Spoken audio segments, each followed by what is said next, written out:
こんにちは。エメラルドクラブの菅原です。今日は広島に来ております。女性社長1000人インタビューということで、株式会社 TSP 多田社長にインタビューをさせていただきたいと思います。よろしくお願いいたします。本日ピンクの素敵なオフィスにお伺いしております。ありがとうございます。お願いします。まず多田社長の自己紹介からお願いいたします。かしこまりました。皆様こんにちは。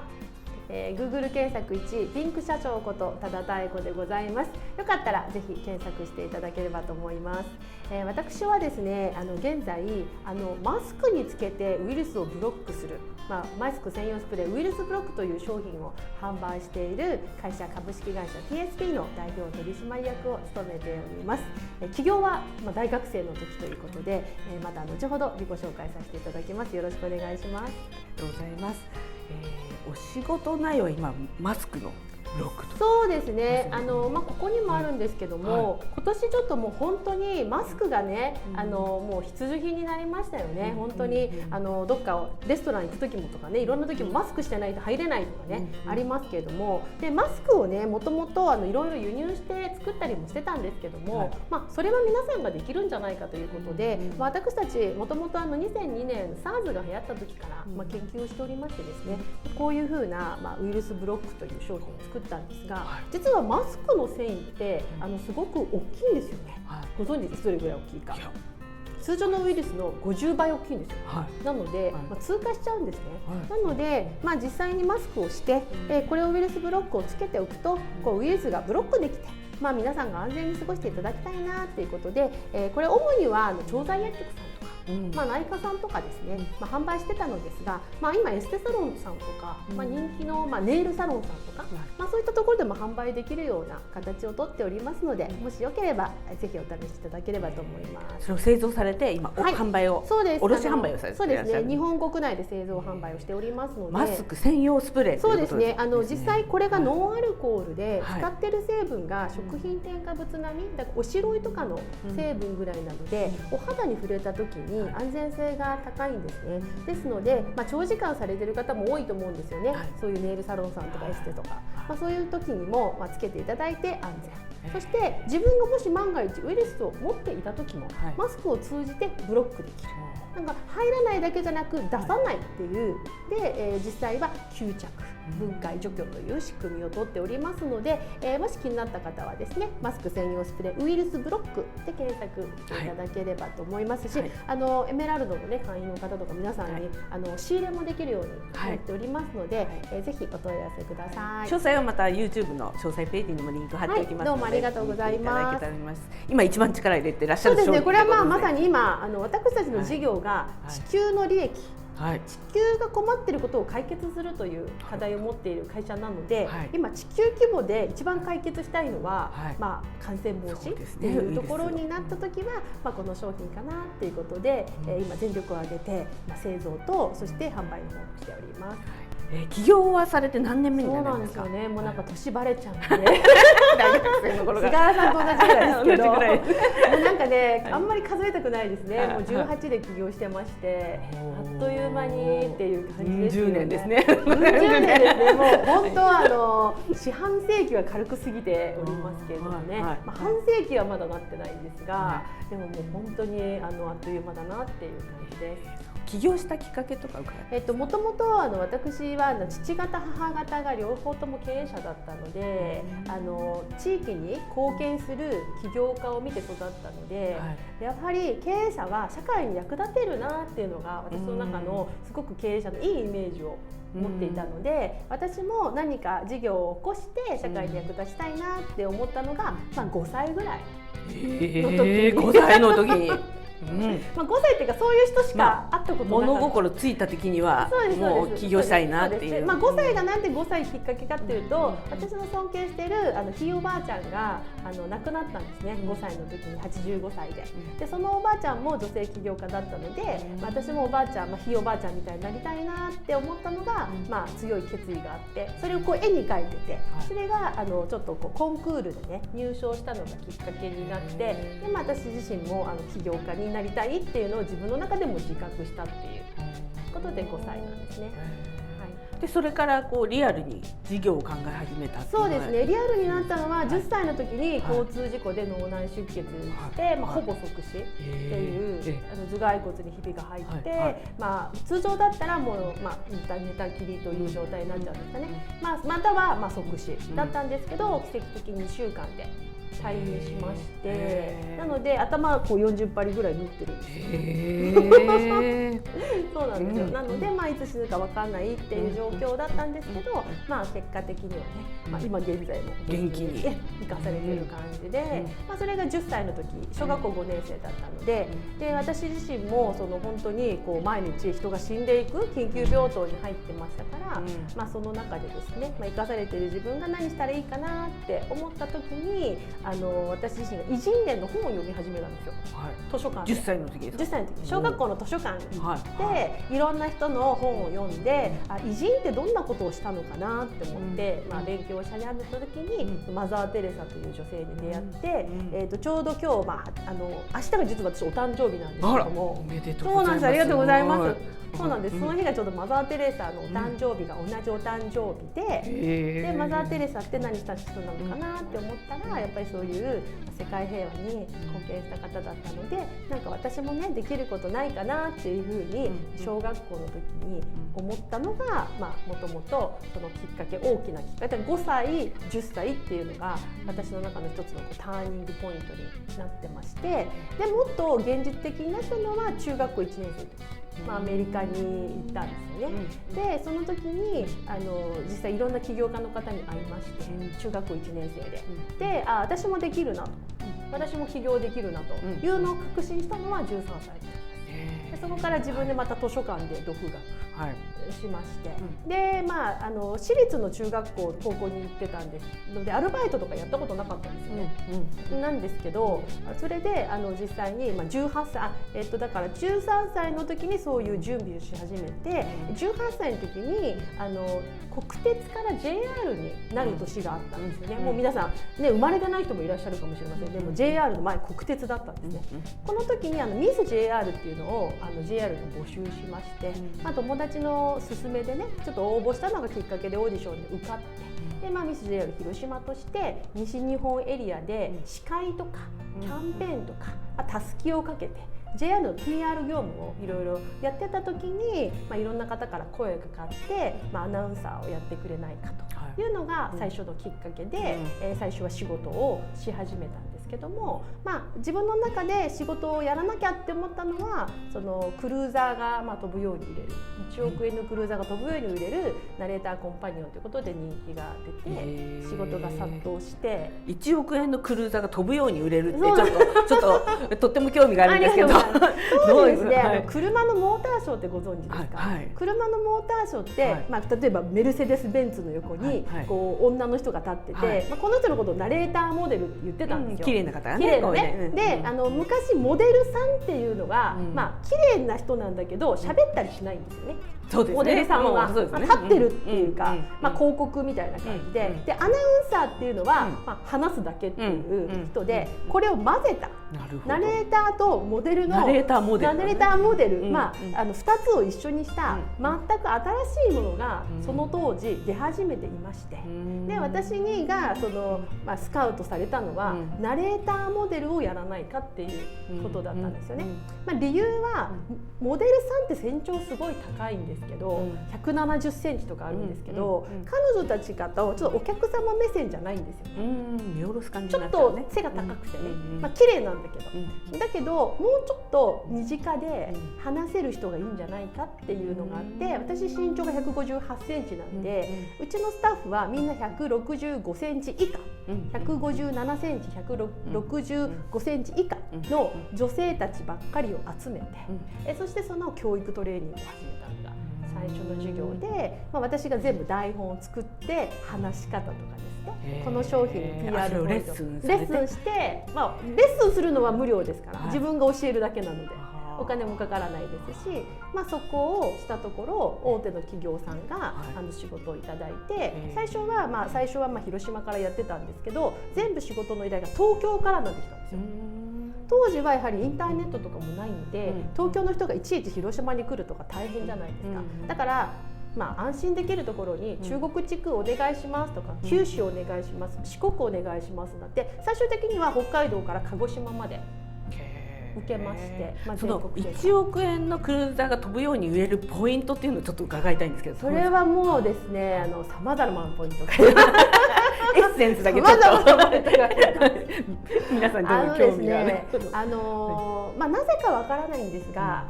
お金持ちの方から好まれるというような、いろんなトレーニングを私自身が伝授することができてる、いやらしくないんだけど、好かれるっていう、いろいろなエッセンスがあって、それをうちのスタッフに伝授して、それでとても気持ちよくですね、ですから夜のねお仕事の方もそれぞれあると思うんですよ、いろんなマニュアルとかがね。でも私たちはお昼に気持ちよくお客様が、奥様さえも好感度を持っていただいて、高いお買い物を喜んで買っていただくと、一切営業はしない、っていうような売り方を伝授しまして、展開したと。だから何でも売ることができるんですよ。クルーザーじゃなくっても、どんなものでもご提案する。そのポイントは何ですか？一言で言うとどうなんですかね。でもそれはいろいろな、もちろんビジュアル的なこともあると、見た目から入る、見た目もあると思うんですが、基本的にはやはり清潔感とかも重要なので、話し方とかもありますよね。やはりその方たちが気持ちよくそれを購入したいなって思われるようなポイントをトレーニングしていくっていう。でそのトレーニングに関してはうちのスタッフになっていただいたら無料で受けれるようなトレーニングをやってましたので、スタッフもですね、どんどん増えて、みんな知りたいですよね。みんな知りたいですね。で実際にそこでうちでスタッフになっていた方がいろんなところのいい企業に就職できたりとか、例えばテレビ局のアナウンサーになった人もいますし、もちろんそういういろんなね賞をいただかれた方もいらっしゃって、そこで話題になってどんどん事業を拡大していったというのが18からやった事業ですね。初めにそれをやる。最初にやった時そうです。でその後どうなられていったんですか？その後はですね、私自身もアナウンサーとしてテレビ局の方にも入ったりとかしてたり、番組も出たりしてたんです。全国にスタッフがいるような形で、その企業のプロモーションをやってたような。そうですね、企業のプロモーションもやってましたし、派遣業もやって、人材教育業と人材派遣業と、で各地点にマネージャーを置きまして、東京エリア、大阪エリア、九州とかいろいろ各地に置けば、そこはそこでトレーニングできる形を、トレーナーも養成するっていう私自身がっていうふうな形でもともと授業をやってまして、で、TSP は平成8年に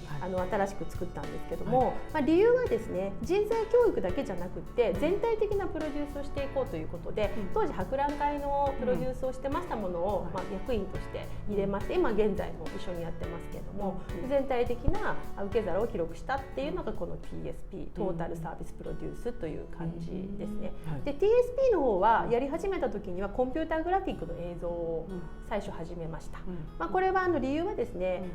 当時マンションブームだったんですよ。今よりもっとマンションを買いたい人多かったんですね。でも3000万5000万のマンションを買うときになかなか決断できないんですよ。でなぜかこれ奥様が決めるんです。旦那さんだけ決めちゃうとこれ仲良くね、奥さんがね大変なんで、奥様が納得したものを買うと夫婦円満になれるっていうことで、奥様が理解できるものを売るために女性目線で CG を作ってですね、例えばこのリビングに入ったらこんな風に見えますよ、こんな感じのキッチンですよっていうのを CG で作って、これがおかげさまで売れて、東京都内の不動産メーカーは全てお取引させていただきました。これがTSP の最初の授業という形で、アナウンサーの授業に関してはもう教えて、彼女たちが仕事できればもう仕組みができていたので、また次のそのコンピューターグラフィックの授業に入ったり、AI って今もうね結構当たり前になってますけど、当時から AI とか早いですね。早いですね。AR とかっていうのもバーチャルなこととかも平成8年にはもううちは全てやってましたっていうような、お客様の視点を考えて事業を立ち上げてっていうことですよね。そうですよ。お客様っていうか女性目線ですよね。私があったらいいなとか、なんかそんなものをとか、頼まれたこと、こんなことできないっていうことを一生懸命課題解決しようと思ってたら、それが事業になったっていうふうな形ですね。でもね、その後はどうなの？その後はですね、2010年の時にオバマさんがグリーンニューディール政策ってご存知ですか？いや、再生可能エネルギーとかをね、一番最初は2000年にメルケルさんがね、フィットっていうので太陽光発電とか買い取りしましたけど、それをちょっと注目してたっていうのがあったので、これもまた震災がきっかけなんですが、そういうイベント関係全部中止になっちゃったんですよ、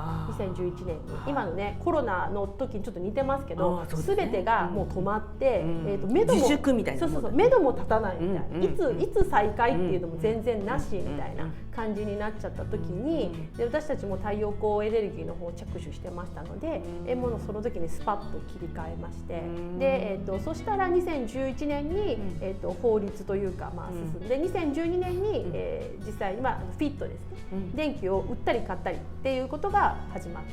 その時に全国展開、その自粛になった時に時期の切り替えをして、その前ですね。自粛になった時は2011年だけど、私たち始めてたの2010年にやってた。だからちょっとずつ早く始めて、事業を太陽光の事業に切り替えていく。そうです、そうです、太陽光ですね。タイミングがすごく良かったですね。良かったですね、おかげさまで。先見の目があった。早かったですよね。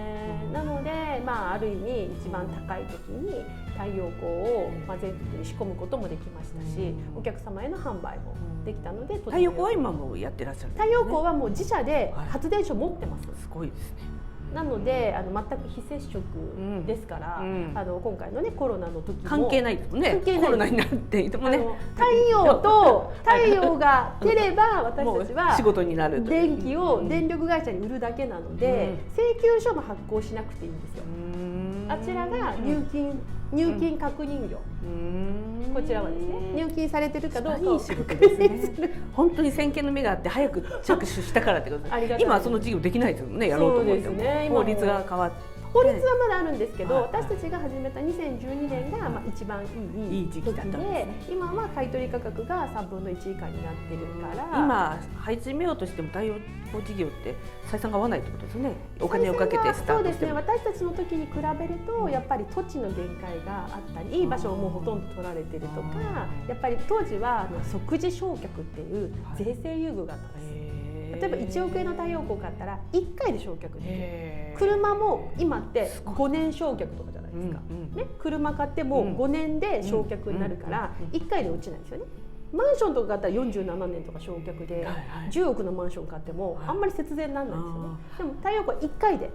節税に太陽光は変えたわけですね。最高です、最高です。だから一番ねいっぱい買った人はもう本当に100億くらい買っちゃった人もいるわけですよね。だからそれだけ儲かってないとできませんけど、でも3000万節税したいとか、そういう人は結構いらっしゃったので、10億節税とか、そういうふうな方たちが購入されたっていうのが最初の太陽光の最初なんですね。じゃあもうそれはもうずっと安定して、おかげさまで発電所を持っているので、20年間は国が買いますよっていう契約を最初に結んでいる太陽光の発電所を持っている状態なので、全く非接触というような形をやってるんですが、やはり本当にいつ何があるかわからないので、いろんな事業で準備をしておくっていうことはやっていて、あとやっぱりこんなのできないとか困ってるんだっていうね、菅原さんもねそういうふうにいつもされてますけど、そういうふうなことをどうにか役に立てないかなと思ってやってるうちに事業になったと、そんな感じですね。ありがとうございます。ピンク社長としては非常に有名ですけど、ピンクの由来について伺っていいですか。今日もすごいですよね。今日ここに書いてるんですけど、実はこのオフィスにこう書いてますけど、ピンク社長も商標登録実は取っておりまして、すごい、ピンク社長の商標他の人は誰も言えないわけですね。誰も使えないんですよね。商標登録済みの名称になってて、私はもともとピンク社長というふうに言っていたわけではなくて、言われちゃったんですよ、みんなから。で初めはって出たんですけど、皆さんが言うことが正しいなと、みんなが好きな言葉がいいなと思って、ピンク社長っていうふうになったんですが、きっかけは2009年ですね、世界一大きい折り鶴、ここにちょっとねギネスの記録もあって、ギネスの証明後でよかったら映してください。ギネス記録持ってるんですけど、その2009年に世界一大きい折り鶴を作るっていうことを記者会見したんですよね。でギネスって結構厳しいんで、そういう記者会見とかいろいろしないといけないんですね。そしたらちょっとピンク着てて、新聞記者の人が「多田さんそのピンクの何か意味があるんですか?」っていうふうに聞かれたので、ピンクを見ると脳からベータエンドルフィンというドーパミンが出まして、お会いする人が幸せになっていただけるので、ピンク着てますっていうふうに言ったんですよ、自分で。言ったことはやっぱり守らないといけないっていうふうに思いまして、次の日もやっぱりピンクを着たんですよ。その次の日も着てたんです、そしたら皆さんがピンク社長って言い始めて、でそれが今11年ですね。365日。初めのそのインタビューがきっかけなわけですね。そうです。ピンクを着てたっていうのがきっかけですよね。で、そこでピンクっていうのと、あとは漫画の奇跡の広島っていうね、漫画のオバマ大統領がご令状いただいたんですけど、この中にもちょっと書いてますので、もしね興味ある方読んでいただきたいんですが、私が13歳の時にアメリカに行った時にですね、ピンクの洋服着てた時に太鼓 is you are in the pink と言ってくれた人がいて、どういう意味っていうと、君がハッピーっていう意味だよとか、幸せっていう意味だよってなんか言ってくれて、ピンクってすごいなと。ピンクってどんな力があるのかと思って色彩療法を勉強し始めたんですよ。当時日本ではもうそういう学問がなかったので、いろいろ図書館で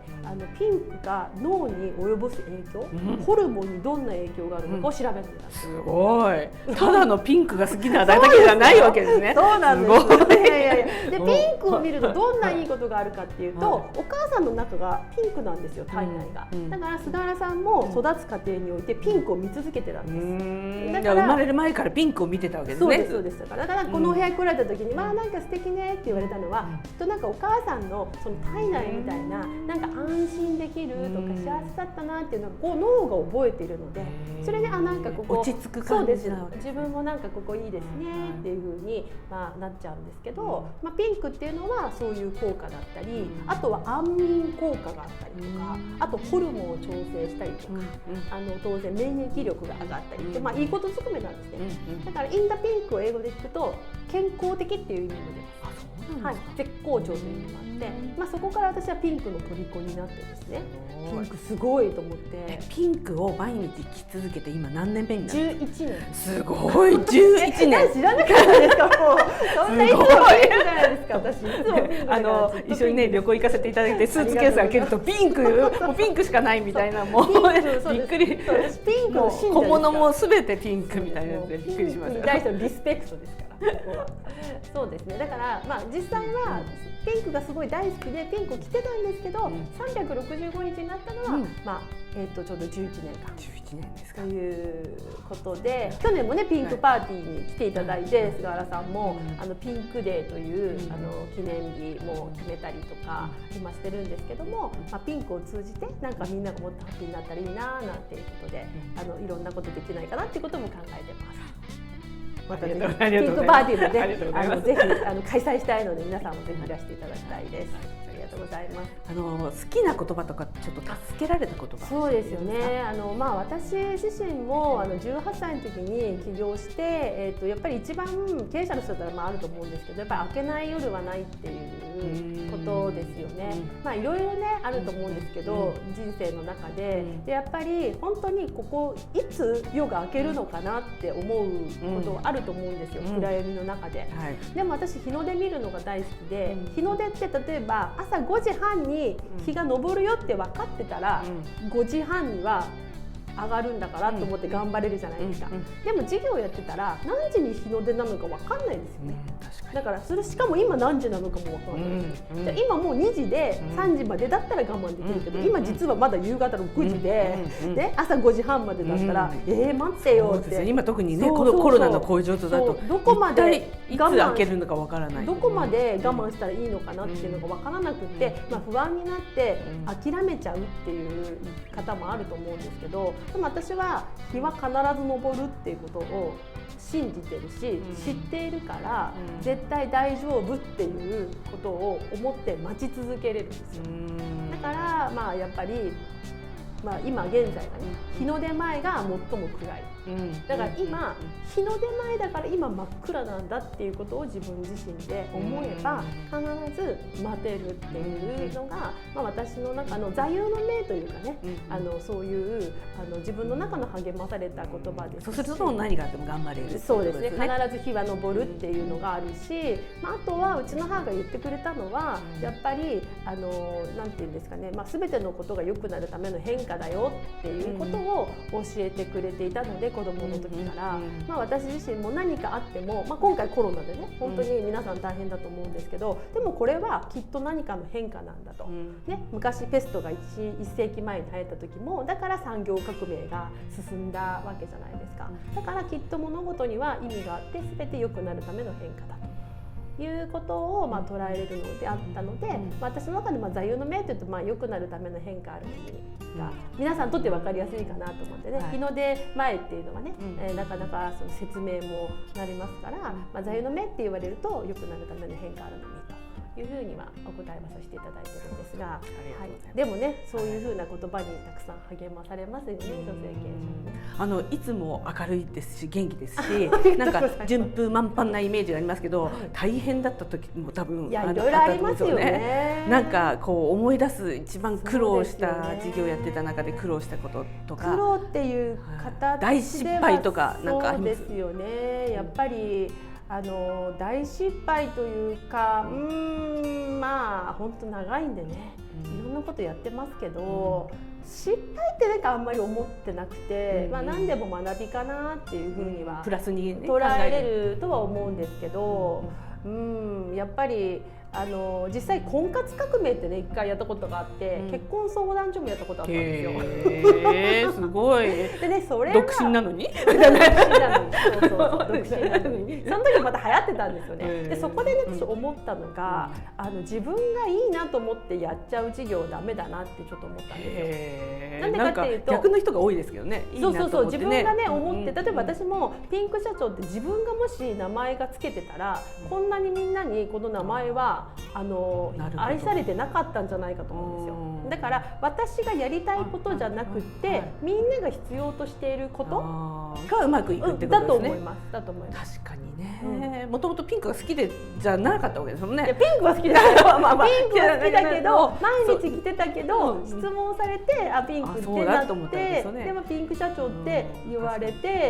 て言ったけど、いやみんながそれでニコニコしてピンク社長って言うんだったら、そっちの方がいいんじゃないと、私が別に基準が自分が好きだからとかっていうことよりも、周りから求められてることっていう視点でやるってことですよね。そうですね。そっちの方がだからある意味その自分がっていう我を取る、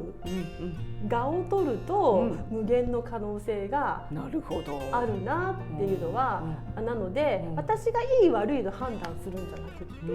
世間が世の中が必要としていることっていうものの優先順位の高いもの、だから私は別に科学者でもないんで、じゃあこういうウイルスブロックを研究してやったんですかっていうと、私がやってるわけじゃないんですけど、もうそういういいものを作られてる方からのご提案があったり、うちの取締役とかがこういうものをこういう研究したいんだけどっていう皆さんが必要とされているものを私たちが取り組むことによって社会に役立てればいいなっていう、そういう視点なわけですよね。そうです。確かにね、太陽光が好きだったわけじゃないですね。太陽光全くわからないです。電気もわかりませんしね。本当に電気大好きで始めたわけじゃないですね。もともとアナウンサーもアナウンス部ではないんですよ。アナウンサー志望でもないんですよ。スカウトされたからっていうことですね。スカウトというかやってくれと言われて、そのねミスである時は友達がこういうのあるから出したらって言って、じゃあ出そうかって言って応募してオーディション出たっていうことだけですけど、そういういろんなねいい機会を皆さんがくださったものを受け入れて、それでやってきた。事業が大きくなっていく秘訣ってそこなのかもしれないですね。そうですよね。好きでこだわっていくとなかなか大きくできなかったり、もう楽しいからそれでいいやって満足しちゃったりとかするところなのかなって気がします、ね。だから女性の場合特に優秀な方ほど個人事業主でやっちゃうっていうのは、どっちかっていうとビジネスよりもそこを極めちゃう。そうですよね、そんなに儲からないけどずっとやり続けられるみたいな人がね、それはそれでね素晴らしいなと思うんですけど、私の場合はそういう、世界平和を、作っていくっていう、今回も子ども世界平和サミットってねいうのをしましたけども、私が実際に、生かされた証として、何か世の中に役に立ちたいなと思った時には、そういうボランティア活動みたいなことをやっていきたいと思ったら、やっぱり自分がその専属でずっとやり続けてるとそういう時間が作れなくなるので、できるだけその時間を生み出すために、そういう経営者になったっていうのも理由があったので、なのでそういう仕組み作りっていうのを作るように心がけてます。なるほど、ありがとうございます。ちょっと最後の質問になりますけども、これから先目指すところとか目標としていることとかありますか？そうですね、私自身が今回一般社団法人ピースプロジェクトっていうね、この活動でこの奇跡の広島の漫画とか子ども世界平和サミットを開催してるんですけども、2025年大阪万博開催されると思うんですが、そして広島はちょうど戦後80年という節目の年になります。この時にですね、世界100カ国1億人の子どもたちと共に世界平和を作るということのアイデアを出し合ってすでに実行して、行動していくと、これを今目標としてまずやっています。で、この事業に関して、私の方が持ち出しで実はやってまして、まだ事業化できてないんですね。なので私がもしこの世を去った時もこの仕組みができるような、ちゃんと事業になっている形を2025年にはしたいなと。これ事業にするにはどういう広告収入を取るんですか？そうですよね、実際今までは私の役員報酬をここのピースプロジェクトにお金を入れて活動しているような状況に、社会貢献という感じですね。そうですね、なっているので、そうすると私がいなくなるとできなくなるっていう授業はやっぱり持続可能ではないので、それが皆さんと一緒に活動できて、子どもたちをそういう支援できるような形っていう組織に育てていくっていうのがまず2025年までにしていきたいことですし、事業に関しては地球の利益になる、地球益ですね、地球益っていうのがテーマなので、そのこれから必要となるものに私たちが貢献していくと、だから私たちがやりたいというよりも社会に役立つもの何なのかなっていうことで、事業を進めていきたいなっていうふうに考えてます。ありがとうございます。これから起業したい人向けにちょっとメッセージをいただいていいですか？それは世代的には特にこれから20代30代のこれからの女性みたいな。そうですよね。まず女性の場合は、私が思っているのは女性としてやっぱり素晴らしさっていうのをね、いろんな女性経営者の方とかに会ってみられるのもすごくいいかな。私自身がそういう曽祖母とか、そういう女性経営者からの学びがすごく多かったので、あと本をね読まれてみるのもいいかなとも思いますし、そういうどんな仕事をされてるのかっていうのを調べてみるのがいいなと思いますね。あとはやはり、男性と女性って役割分担があるので、女性だから男性だからっていうんじゃなくて、その人間としての成長、いろんな体験、例えば私だったら旅行したりとかね、美術館行ったりとか、その感性を高めることがですね、経営者にとっては最終的には私たち AI よりもきっとものを覚えたりできないし、そういうこれからロボットとかと共存していく時代になっていくので、そうなってくるとロボットは感性がないですね。そうですね。だから人間ならではの感性を高めるっていうのが経営者としての資質、事業いろんな判断がありますよね。その時に役立つんじゃないかなっていうふうに思っております。どうもありがとうございます。最後に何か PR したいこととかありますか？言いたいことありますか？じゃあ今ですね、このマスク1000スプレー、ウイルスブロックの代理店さんというか、仕入れしていただいて皆さんと一緒に販売していただけるところを募集しております。60本からね、仕入れることができますので、ぜひウイルスブロックのですねサイト見ていただいて、私も扱いたいなっていう方いらっしゃいましたら、ぜひ皆さんの感染防止にお役立ていただければと思います。ありがとうございます。本日は素敵なお話ありがとうございました。ご視聴ありがとうございました。チャンネル登録をぜひお願いいたします。